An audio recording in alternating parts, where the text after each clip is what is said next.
geographic area, rural. Some see these mountains as obstacles. To others, and it even plots the house as 655. They're opportunities. Project Jericho flight number 3. On a recent chilly Friday morning, a crew from USA Drone Port and a community healthcare worker from Kentucky Home Place gathered on a hilltop in Knott County. Flight conditions daytime. They're working together on the Jericho project, testing drone deliveries of personal protective equipment.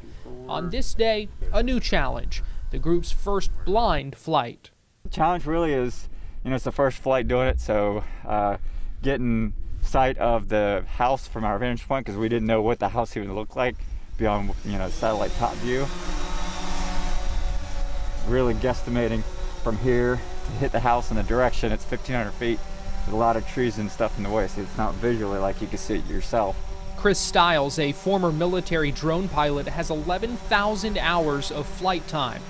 Behind the controls here, showing how drones can go places much more easily than people can, and taking off with PPE in tow. But this isn't just about PPE, as important as it is. USA Drone Port is also conducting these test flights to collect data for the FAA. You have the ball, let us know. This delivery is going to a home just 1,500 feet away as the drone flies, and about 400 feet down. It's a quick flight. Getting there by car, not quite so simple. 5.5 miles, a 10-minute drive at least, down winding rural roads. Not over top of me right now. You're over the top over, Chris.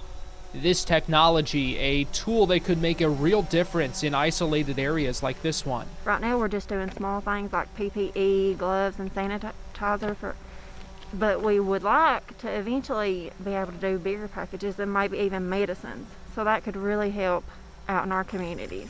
Unfortunately, it didn't take long for Mother Nature to show us exactly why. The rain started not long after we left there. A couple days later, much of the region was flooded, covered, many areas completely cut off. You want to start coming down some. Proof of why the mission commander told us these test flight scenarios are vital. But I think this was much closer to reality than any of the ones we've done before, and we're going to continue to progress that direction with all these. All right, we're at 0. Here they hit the target, dropping off their package, collecting important data while doing it, and all with no major issues for these flights. More progress. It's gloves, mask, cloth and medical, and then hand sanitizer. He's got visual on it with the camera. He is descending altitude. In the pandemic and beyond, delivering PPE today may be medicine tomorrow and hope throughout this region.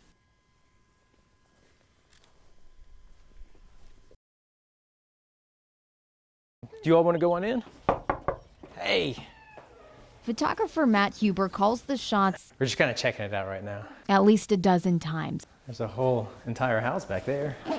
and a dozen homes a day. Like an advertised house, 2,000-3,000 square feet. Maybe, let me frame this up real quick. Maybe 20, 30 photos. Something like this, we might end up with like 75 or 80, I don't know. The hot housing market has guided his general photography business That's good right there. into a real estate photography business. We can usually get in and out about an hour for this one. Kelsey and I have this, we have it down to a science. Move to your left a little bit. I like to think so. We shoot so many houses, we go in and out, in and out. His subjects aren't people, That's good like that. they're structures. Architecturally interesting pieces like these arches. Positioning these chandeliers in front of this sink with this like lion head background, you know? And he knows what makes a good photo Yeah, everybody's in a hurry to sell right now. will make a good sale. Stuff like this. And you have these beautiful wooden arches, and then you got the view of this water out here. Like, that's amazing. I want to kind of capture in my brain, what we're going to focus on. And this view is definitely part of it. A lot of times when people think about the housing market right now, they think realtors are busy, builders are busy. Yeah. They don't think photographers are busy. Well, I mean, I think 5 years ago even, nobody really thought of this as being something that was essential. Marty Lehman's company has always been essential to the housing market. We've added underwriters, loan officers, processors, operations staff. He works for Republic State Mortgage, a home lending organization based out of Texas with teams in Kentucky. Our business year to date is probably up about 70% from last year, and we were up 60% last year from 2019. So it's just continuing to, just grow and grow and grow. So everybody from the mortgage lender down to the home inspector and the pest person, that's looking at the pest control, all these people are in the supply chain of the real estate transaction. So everybody's benefiting today, and we're seeing it like crazy. Steve Stevens, CEO of Kentucky Realtors, doesn't see the market or its partners slowing down anytime soon. Once in a while, you'll hear a story where somebody's home didn't sell within 2 days, which is almost amazing because, these days, if anybody gets a hint that somebody's home's going to be on the market, you're going to have 5 bids on that house before tomorrow. And Huber doesn't either. It used to be getting 3 houses in a day was like, I'm exhausted, falling on the floor. He says he shoots homes for about 8 hours a day and then at night spends an equal amount of time getting the shots to his clients. Again, I'm very fortunate, I'm very thankful that it's been like that. It's just a lot to handle. It hasn't slowed for you. It hasn't slowed. Yeah, no, it hasn't slowed at all. It will eventually, and I keep saying that every year, but it will eventually. I think we're good on the inside. I might want to get one looking in. In Lexington, Kristen Kennedy, WKYT.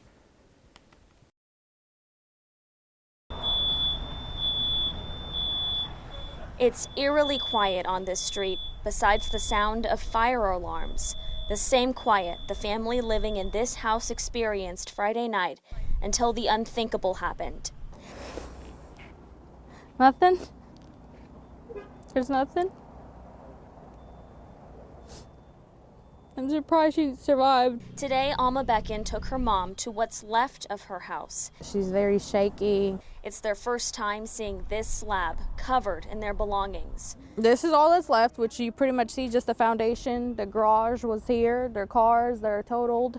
I think that their room and closet was somewhere here. Can't really tell. Becken says her mom and brother hunkered down in a closet. She says the tornado blew the house down.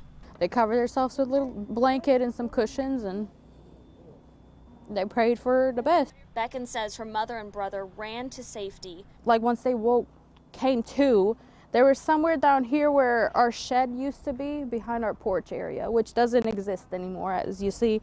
They were somewhere there, and my brother, he just started looking around to see where my mom was and started calling for her. She wasn't really calling out for him, but she did tap him.